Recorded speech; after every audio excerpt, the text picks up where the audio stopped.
So my name is Kate, Dr. Kate Raynor, and I work for Umwelt Social and Environmental Consultants.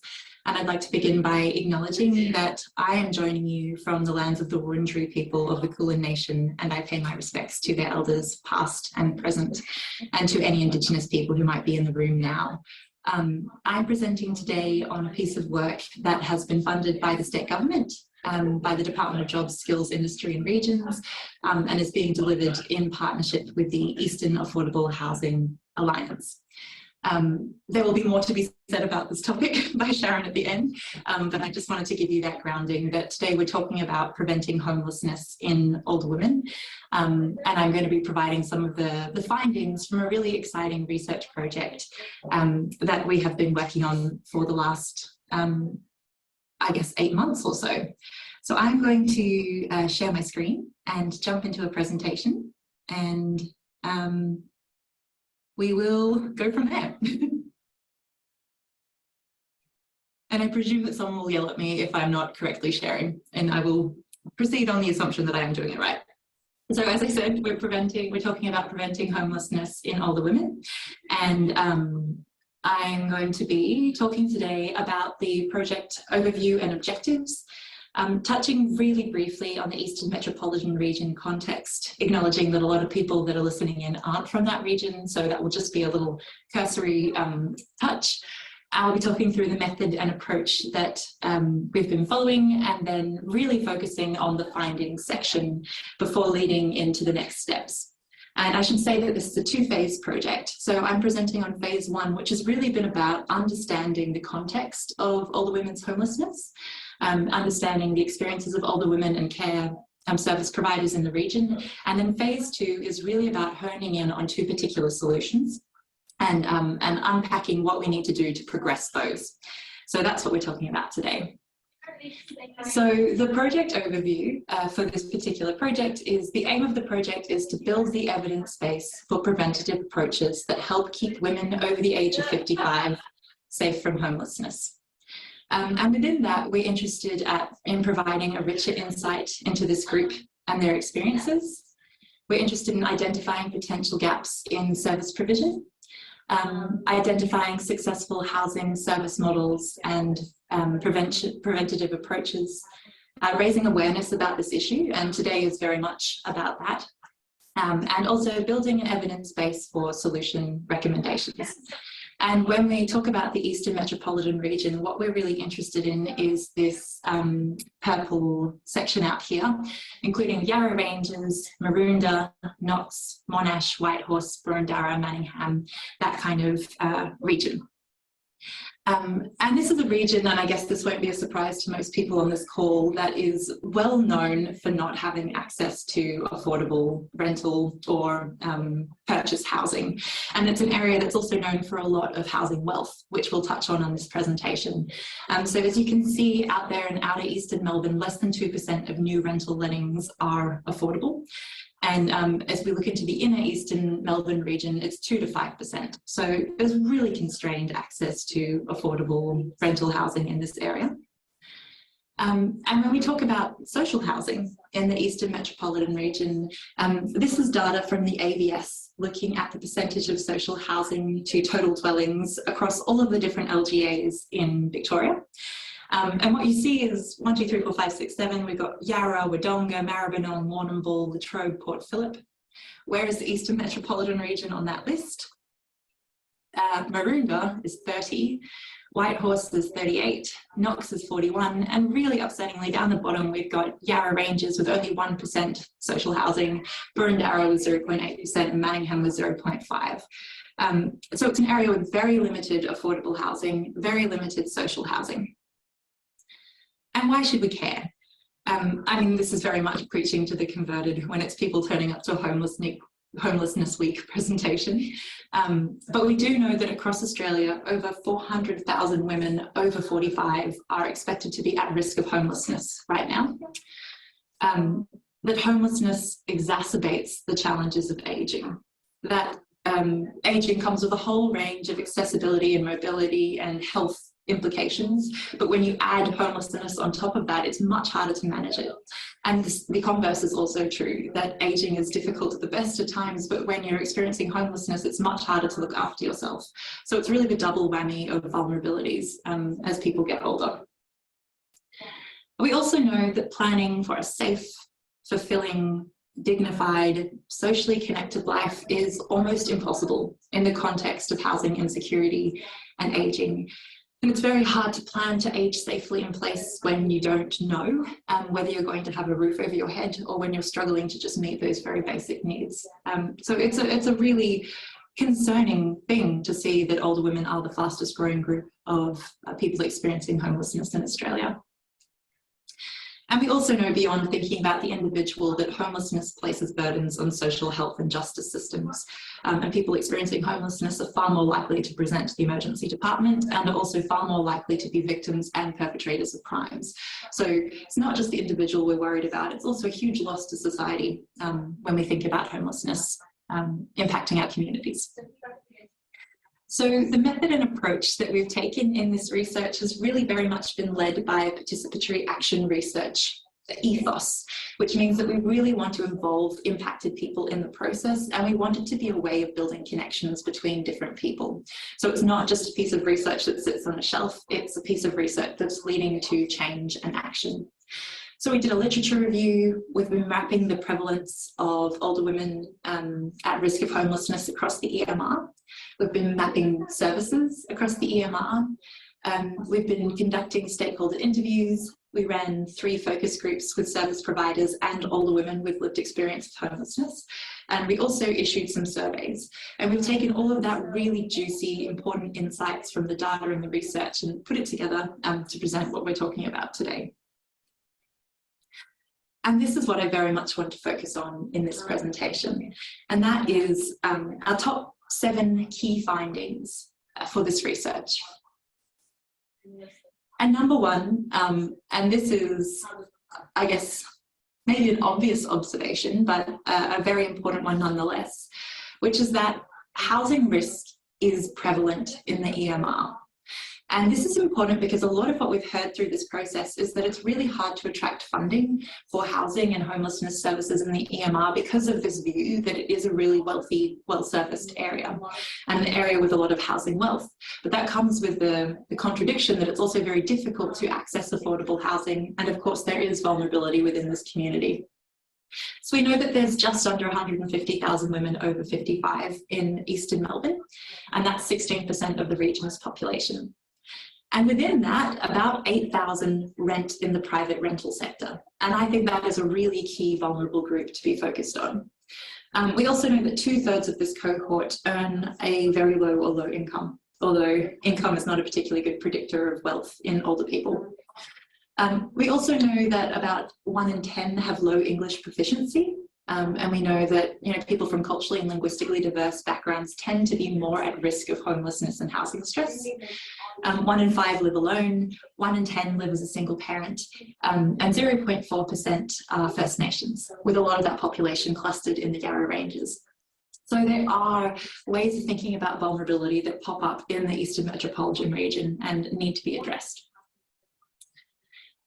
Another key finding from the literature review, but also that really played itself out in our interviews and in our focus groups, is this idea of 2 separate pathways into homelessness. And on one side, you have a gradual pathway, and that's talking about women who have spent a long period of time, even decades, really insecurely housed. They're often low-income renters. They're often moving between different homes or experiencing periods of couch surfing. And they've been really socially isolated for a long period of time, often really insecurely employed as well. And for these women, they've spent a long time reaching out for help, but have very rarely actually been supported by housing and homelessness systems. And aging becomes the justification for seeking additional help. On the other side, we have a rapid pathway, and that's really what media has focused on in the last couple of years, and I think is increasingly the face of what we think about when we think about older women's homelessness. And that is a woman who's typically middle class, who's typically spent quite a lot of time as a homeowner, may have been married for a long period of time, may have worked for a long period of time. And then what happens is that she experiences a shock or a series of shocks later in life, potentially due to a divorce, job loss, or an illness. And this precipitates a relatively rapid and stressful transition from being securely housed into homelessness. And for these women, they're really reluctant to seek help. They feel a really strong sense of shame for not aging successfully. And often they've never interacted with the social welfare system, so they don't know where to begin to start to look for support, because it's not something that they've ever had to engage with before. And this is very much a reflection of a story that we heard in one of our focus groups, where Grace, that's not her real name, really generously shared her own story, where she spoke about having a full-time job, owning her own home, having a mortgage, and then being bullied at work, leading to her feeling suicidal.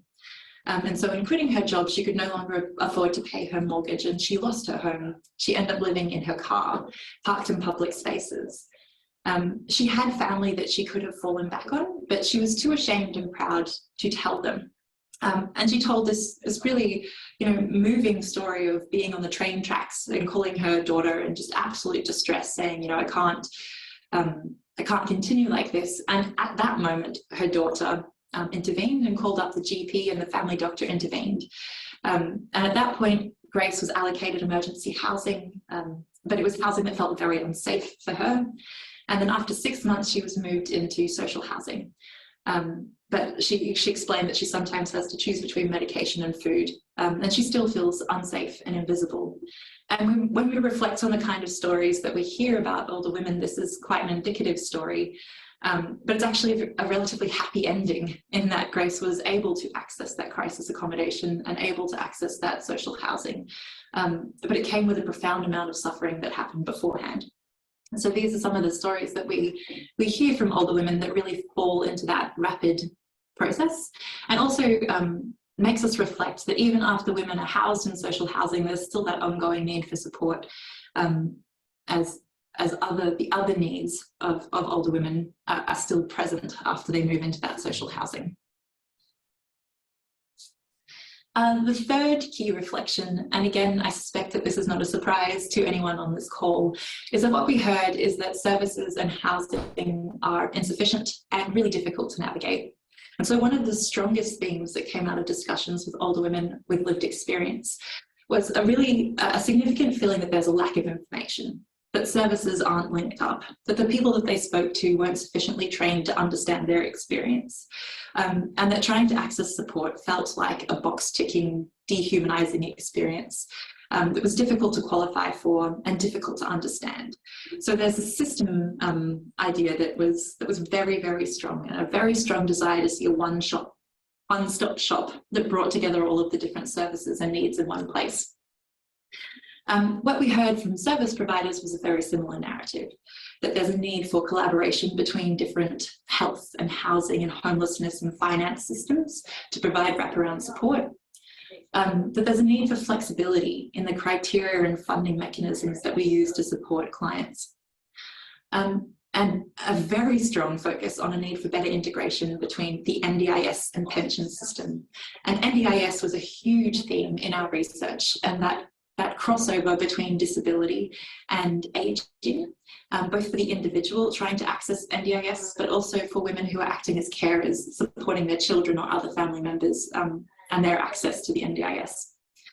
And the final thing to reflect on this slide is this topic of bottlenecks. And what we heard was that older women are really struggling to access crisis accommodation, because crisis accommodation is very scarce and it's often prioritised towards younger women who are presenting with children. So there's a challenge there. And then even when they move into crisis accommodation, there's huge bottlenecks in that transition from crisis accommodation into social housing. So we have a system with not enough crisis accommodation, not enough social housing, and then not enough affordable housing at the other end of the spectrum as well. And the other thing to say about crisis accommodation is that one of the key ways that we deliver it in our housing system at the moment is through rooming houses or boarding houses. And that is a housing typology that we heard over and over again is really not appropriate for older women, particularly older women from culturally and linguistically diverse backgrounds. So there was a whole lot of challenges that were tied up in that topic as well. And so this is a quote from one of our lived experience contributors who said, "Had I been provided with the assistance and ability to navigate through the maze of services out there, I feel I would never have ended up homeless at that critical time of my life. We desperately need to be furnished with the knowledge of how potentially homeless elderly women can access aid more simply. Having multidisciplinary teams coming together under one umbrella would be one vehicle to ending homelessness. I feel it is currently extremely disjointed." And that was a very key theme. And on this topic of bottlenecks and insufficiency, one person said, "Vulnerable people need public and social housing, but the wait lists are just so long. There is literally nowhere for these people to turn or nowhere for organisations or groups to send them for support." And this was a strong idea that you can have the best services in the world, but if you're just providing a piece of service without having access to housing, then you're just putting a band-aid on a much bigger problem. The fourth theme, and this feels like the motherhood statement of the century, but I mean it very profoundly, is that the issue is intersectional. And it is completely vital that we consider age and gender and disability and housing and trauma all together for this group. It's not enough to think about just the process of aging or just the process of gendered inequality in a system. You need to bring them together in a really profound way. And what we heard is that the aged care sector often doesn't interact with homelessness particularly well, and vice versa, that specialist homelessness services often don't have a good oversight of the aged care sector, so there's a gap there. And one person said, "It is so expensive to be assessed for disability support. Many do not have the funds for physical, psychiatric, occupational therapy assessment, and so many homeless people may have undiagnosed physical or mental health issues that they cannot get assessed for and get the support they need and are eligible for." And this is just a really, I guess, one example of where disability, lack of housing, lack of services and aging can come together in that really complicated way. And we need to be thinking about that holistically. The fifth reflection is that prevention is almost always better than crisis. And yet our systems are really poorly set up to deliver that or to service that. And so to reflect back on Grace's story from earlier in the presentation, what we can see is that there was a whole range, potentially years of time when Grace was kind of transitioning towards homelessness, and it would have been easier to support her while she was still in her home, while she was still at work, while she was still struggling to pay her mortgage. And yet the support didn't happen until the very pointy end of crisis.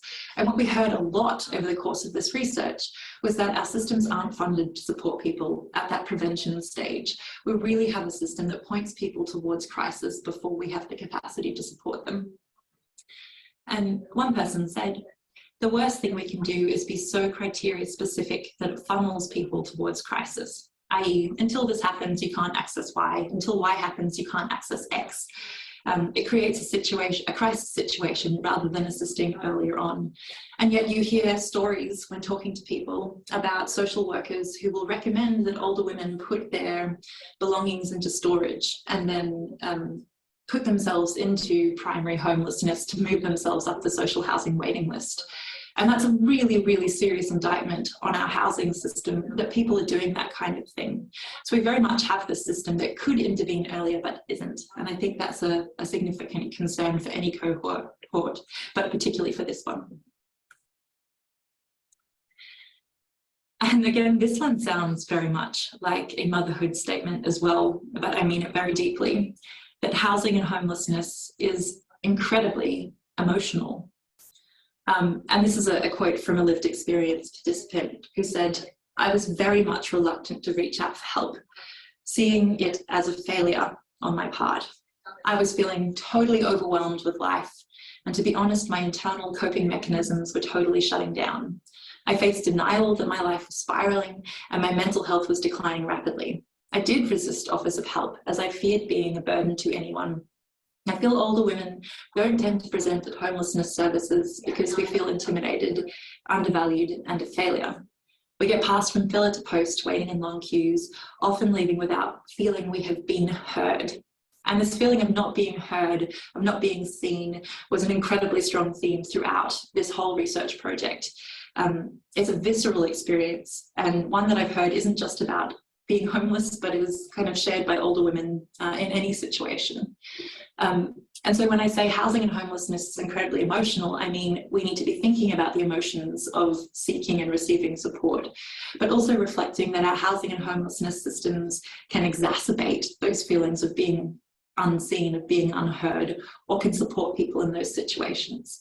And it's really important to understand the mental state that is wrapped around people when they're going through these situations.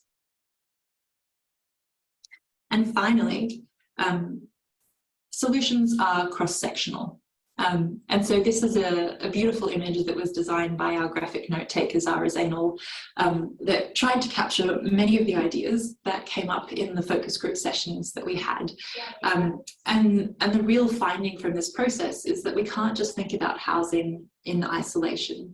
We very much need to be thinking about how housing connects to health services, particularly mental health services, or particularly community outreach services, and how they connect to workplace policies and affirmative action around keeping older people or women at work.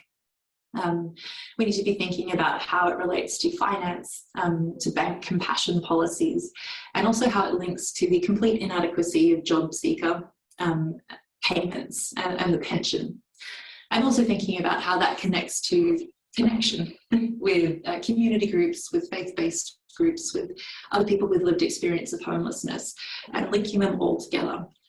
And so a key outcome of this first phase of research was that we ended up coming up with just way too many solutions to think about, but also acknowledging that they're very much interconnected. So in summary, these are the key takeaways: that homelessness is a challenge in the EMR, that we can think about two particular pathways into homelessness while acknowledging there are many individual experiences within that, that services and housing in the EMR and across Australia are insufficient, but the issue is utterly intersectional, that prevention is far more effective than crisis response, that housing and homelessness is deeply emotional, and that solutions are cross-sectoral.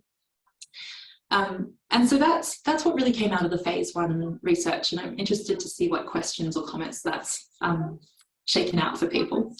But I want to now turn to phase 2 really quickly. And phase 2, as I said at the beginning, is very much focused on solutions. And as I've said just before, we came up with a large range of solutions. But what we've settled on as the topics to take forward is unpacking how we could access underutilised dwellings and homes, and also talking about how we could achieve cheaper accommodation in retirement villages, or more accessible accommodation in retirement villages. And I'm popping up the QR code for a Mentimeter at the moment. And please jump in, Catherine, if there's anything else you want to say on this. But for many of you, I think you will be familiar with QR codes by now. And you can scan that one. There may also be a link in the chat, I believe. I'm not watching the chat. And there will be 2 questions in there. The first one is really quite a selfish question on my behalf. I'm trying to crowdsource contacts for this research project. So I'm interested in who should we be speaking to about accessing underutilised properties, or about improving affordable access to retirement villages. Because I acknowledge that there's a whole range of experiences and fantastic connections and insights in this particular forum. And the second question is, what are the key things we should know about these topics? Because these are new ideas for us. We've deliberately focused on topics that have been slightly less researched than others. So we're very much in that open exploratory phase at the moment. So I'm just going to touch on them really quickly before we go into questions so you know what we're talking about. But when we talk about accessing underutilised dwellings, we acknowledge that quite a lot of work has gone into identifying underutilised parcels of land, particularly a land owned by local councils so they can build new developments over them. But we're really interested in, are there 4-bedroom homes that could have some level of home sharing occurring, or are there existing residential dwellings that are currently unoccupied that we could tap into? So we're interested in those kind of things. And when we're talking about cheaper accommodation and retirement villages, we're really picking up a theme that we heard from a lot of our participants who are talking about their own experiences in retirement villages or their friends' experiences in retirement villages, acknowledging that a lot of the smaller dwellings were vacant for long periods of time. So could we tap into that and create a mechanism for these large-scale retirement villages to be providing more housing through different mechanisms that make that access to retirement villages more accessible? So they're the two topics and they're the questions that we're asking. And I can see that we're getting responses popping up, which is fantastic.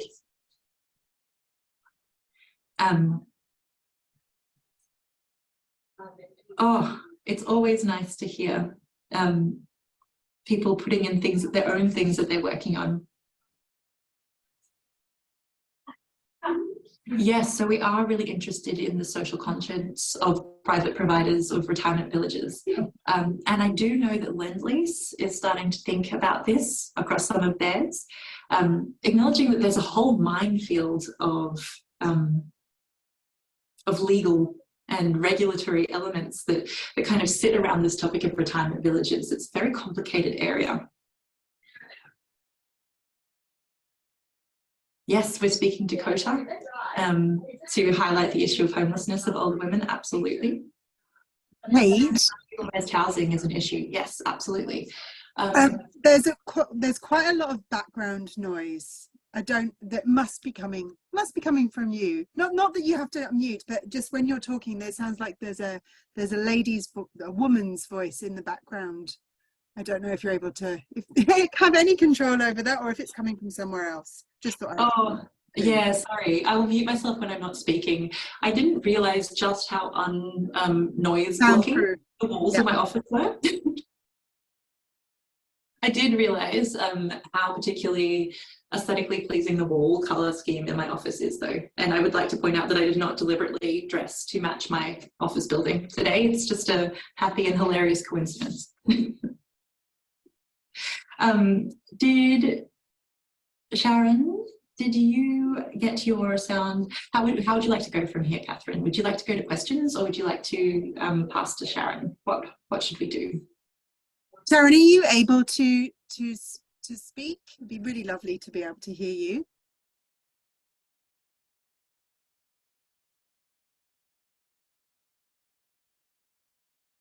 I don't think we can hear Sharon, so let's go to questions. We've got one here, which has there been any work undertaken regarding vacant rooms in the ERG residential housing stock? I don't know, to be honest. And that's why this is such an interesting topic for me. I also must admit that I don't know what ERG stands for.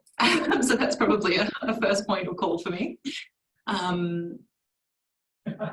Yes, what I can say is that not a lot of research has been done in Australia on ways that we could tap into vacant homes. There has been work that's been done in this area, but I know that a lot more attention has gone to that tapping into vacant pieces of land, which is why we decided to focus on this particular topic. Another question was, what do you know about the experiences of women like the ones that were touched upon in the research, and how they experienced COVID and what they did in COVID? The Eastern Regional Group of Councils is the ERG. Ah, right, thank you. The experience of older women during COVID, it didn't come up specifically in the focus groups or the interviews, but I can speak from what I know of experiences of vulnerable households during COVID more generally. And what we have heard is that those experiences of domestic and family violence were really exacerbated for many people. And that was because it was harder to reach out to other services and to existing networks. And so experiences of coercive control, experiences of emotional and physical violence were heightened in those times. So that's a really a sad reflection of what happened during COVID. Another thing that's really important to reflect on during COVID is that, of course, we had that really large financial contribution to putting people into hotels during COVID. And so one of the things that was happening when we started this process was that a lot of the crisis and social housing systems were even more blocked up than usual, because you were having people exiting those hotels because that period of funding was ending, and people were trying to move from there into crisis accommodation and social housing and not being able to. So there was actually a time when people who would otherwise have spent longer periods of time really concerningly primary level homeless that were far more supported than they would otherwise have been. So there's two separate stories, but there's many different stories, but two key stories from COVID that I can reflect on, one very negative and one potentially slightly more positive.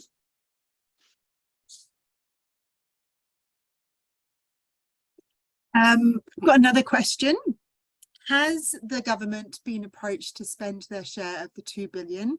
For example, 30% of public housing stock in Victoria is empty, waiting on contractors to do outstanding maintenance, and all builders to redevelop one old home in an ideal location into 4 public housing units. Is this a question about how effective the maintenance and the updating of social housing has been since the big housing build funding?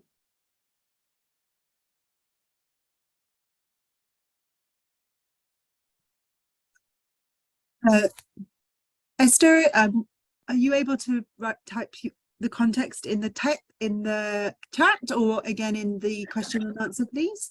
Please feel free to use either. There's lots and lots of great comments and discussion happening in the chat, which is wonderful. There aren't lots of questions that I'm able to pull out. Please ask questions using the question and answer box or in the chat, and I will pull them out.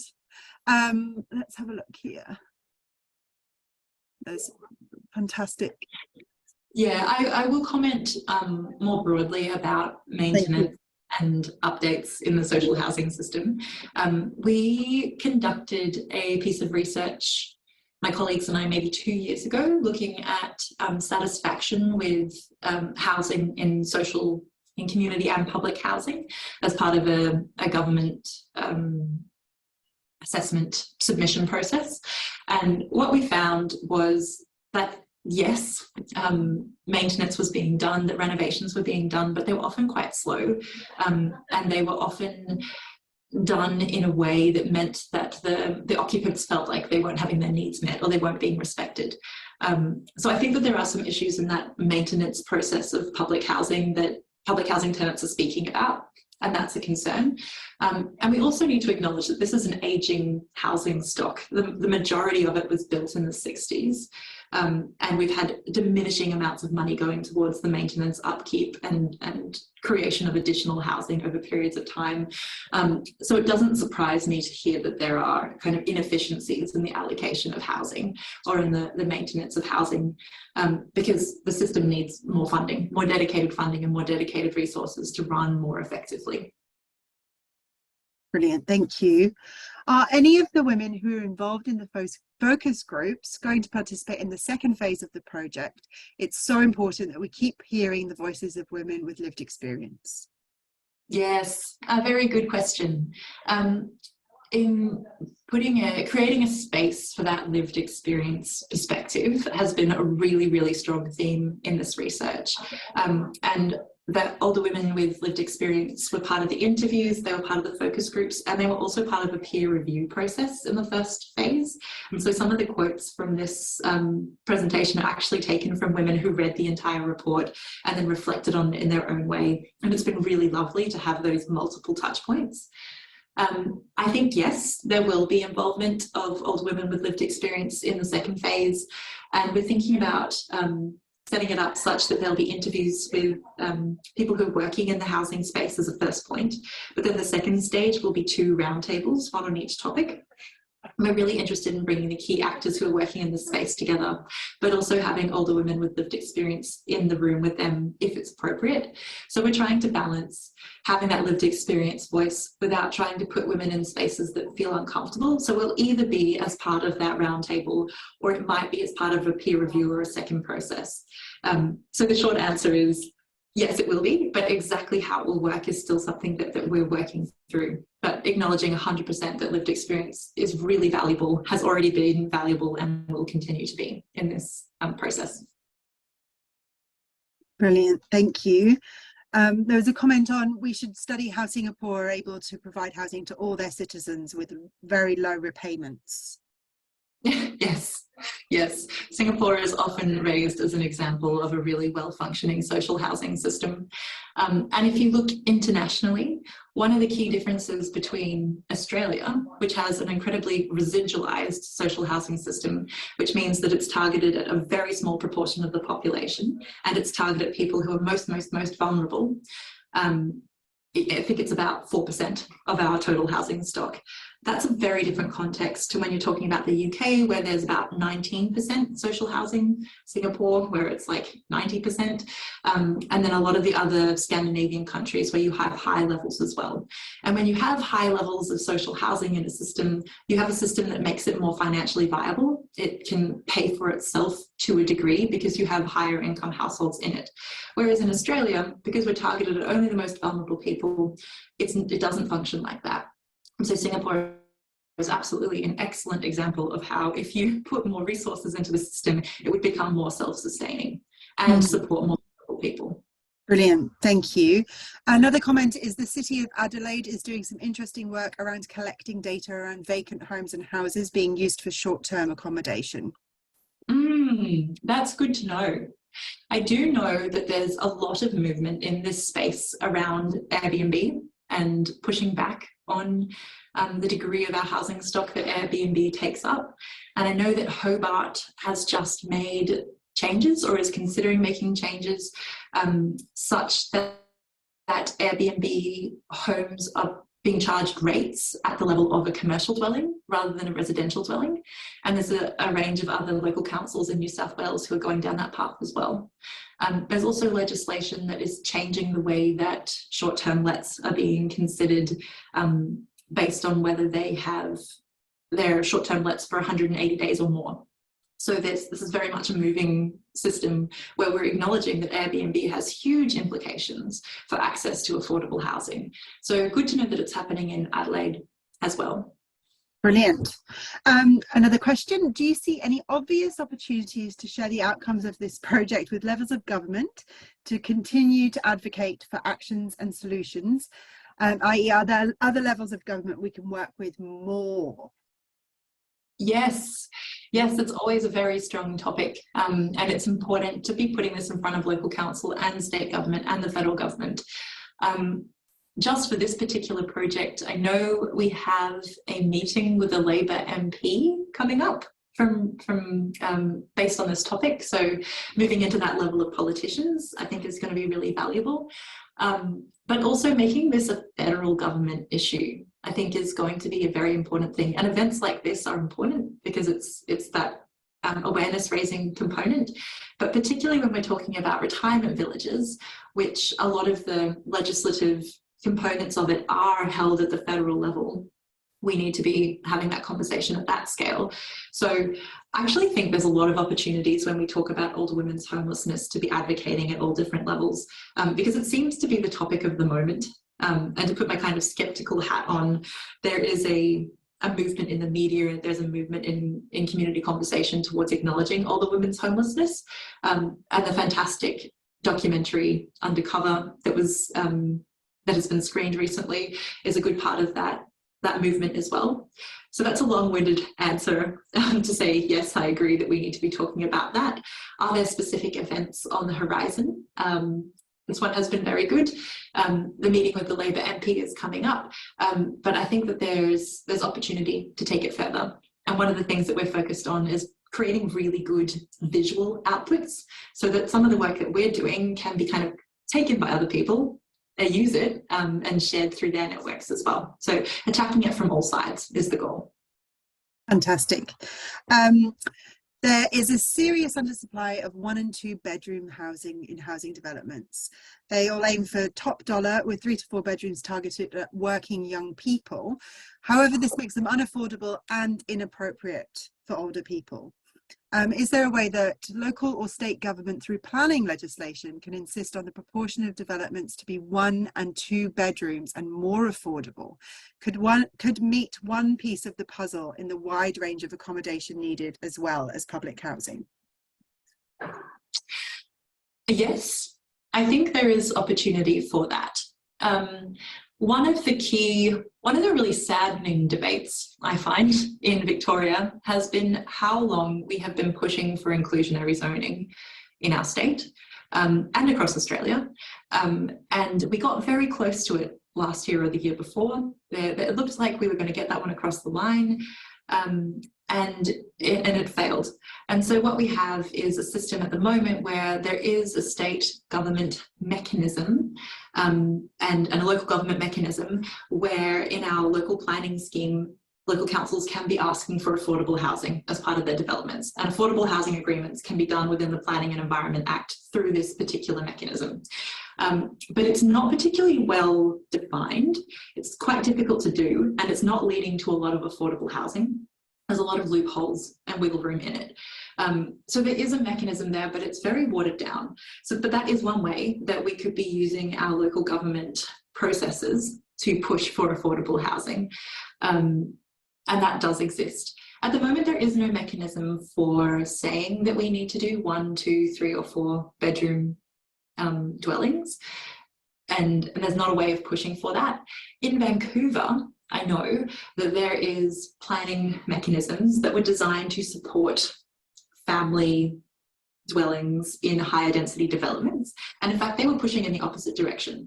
And they were trying really hard to push for a greater proportion of 3 and 4 bedroom units, acknowledging that most of their housing stock was 1 and 2 bedrooms. And they were trying to increase the capacity for young people to stay in the city.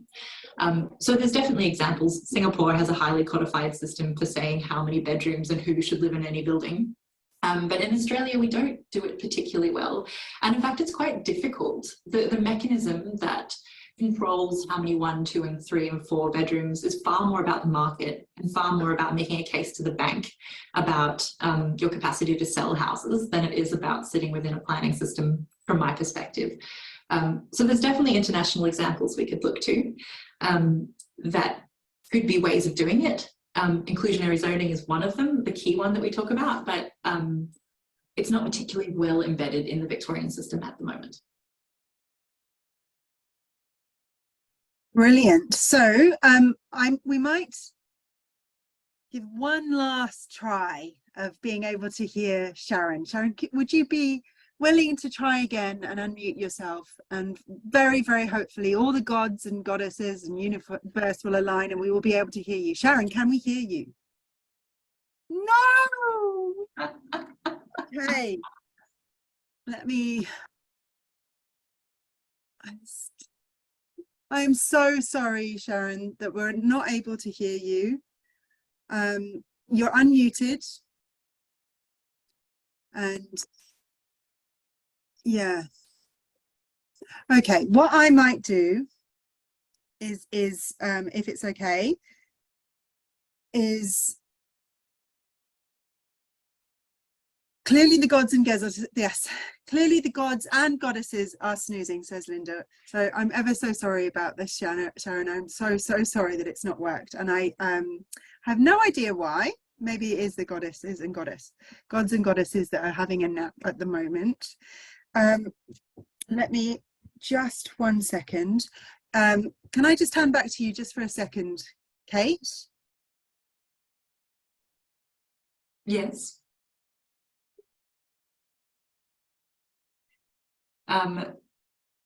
I can put in a little plug to say answer both of the Mentimeter questions, please. It's really, really valuable to us, and I was so excited to see the responses popping up in the previous question. We do use that a lot of the research process that has come out of this particular research has been about snowball sampling, about recommendations and following up on things that people have said. And the other thing that's really important about this research is that it's about creating those connections between people who care about this topic. So anything that you write into this chat is really valuable to us and things that we want to use.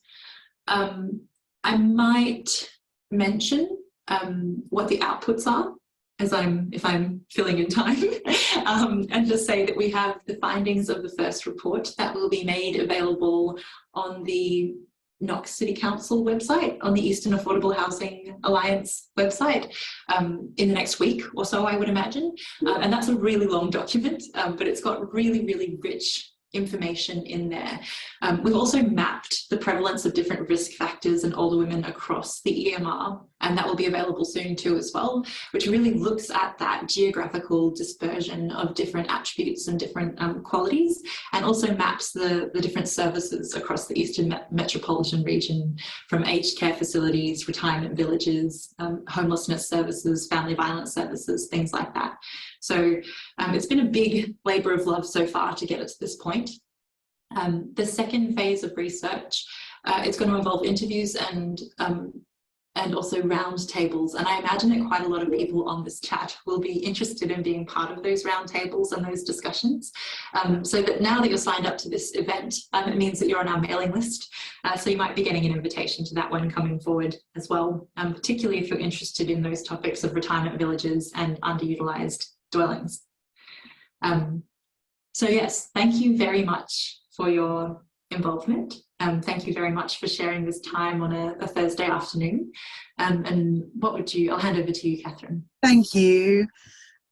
So Sharon's put in the chat, she's so sorry that she wasn't able to speak to you all today, and just being an observer, and thanks for everyone.